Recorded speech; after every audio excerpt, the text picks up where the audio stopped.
Olá! Hoje a gente vai tentar desvendar a jogada de mestre por trás de uma das figuras assim mais maquiavélicas da ficção, que é o Chief Palpatine ou Darth Sidious. Pois é. A nossa fonte é uma biografia super detalhada e a pergunta é uma só. Como é que um cara sozinho conseguiu manipular uma galáxia inteira? O fascinante é que ele não fez isso com uma frota de naves. Pelo menos não no começo, né? A grande arma dele era uma dupla identidade. Exato. De um lado você tinha o político carismático, sabe? Aquele que todo mundo confiava.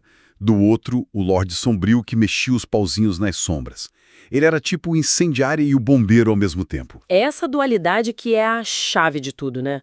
De um lado, Steve Palpatine, o senador modesto de Naboo, o cara confiável. Sim, o bom moço. E do outro, Darth Sidious, o Sith que, para seguir a tradição, matou o próprio mestre, o Darth Plagueis.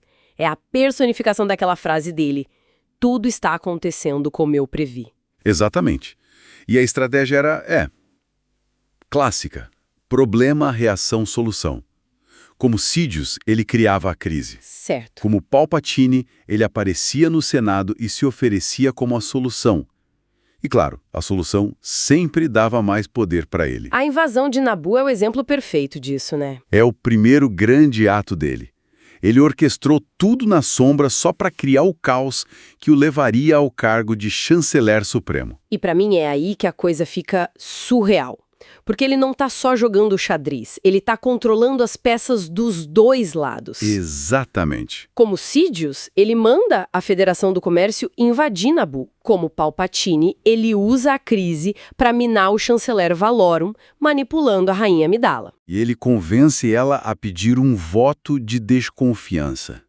É de uma audácia. Incrível.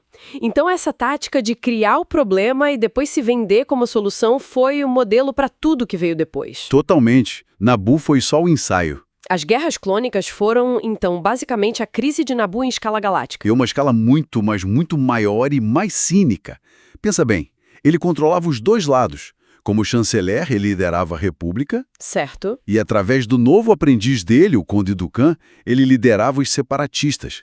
A guerra era um grande teatro. Um teatro para justificar ele centralizar o poder e construir o exército dele. O verdadeiro exército dele.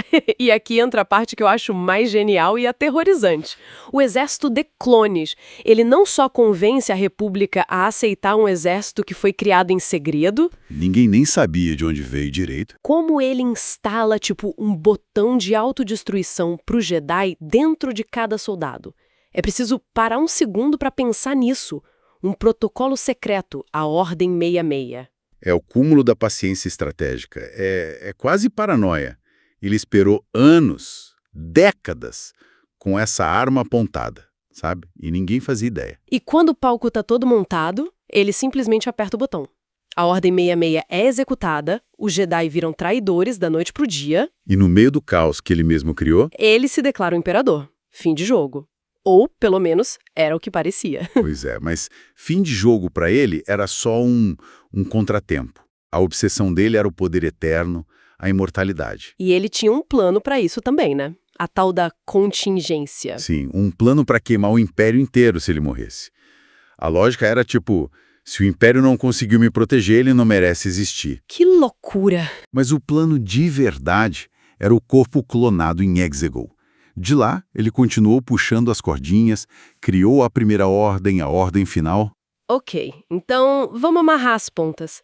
O verdadeiro gênio do Palpatine não foi só a manipulação ou o domínio da força. Não mesmo. Foi transformar as próprias ferramentas da democracia, um voto de desconfiança, poderes de emergência, as próprias leis, nas suas armas mais eficazes. Ele não quebrou as regras, ele fez as regras se autodestruírem. E isso deixa a gente pensando, né? A história toda dele é um grande alerta sobre como até as democracias que parecem mais sólidas são, na verdade, vulneráveis. Total. Fica aquela pergunta no ar, sabe?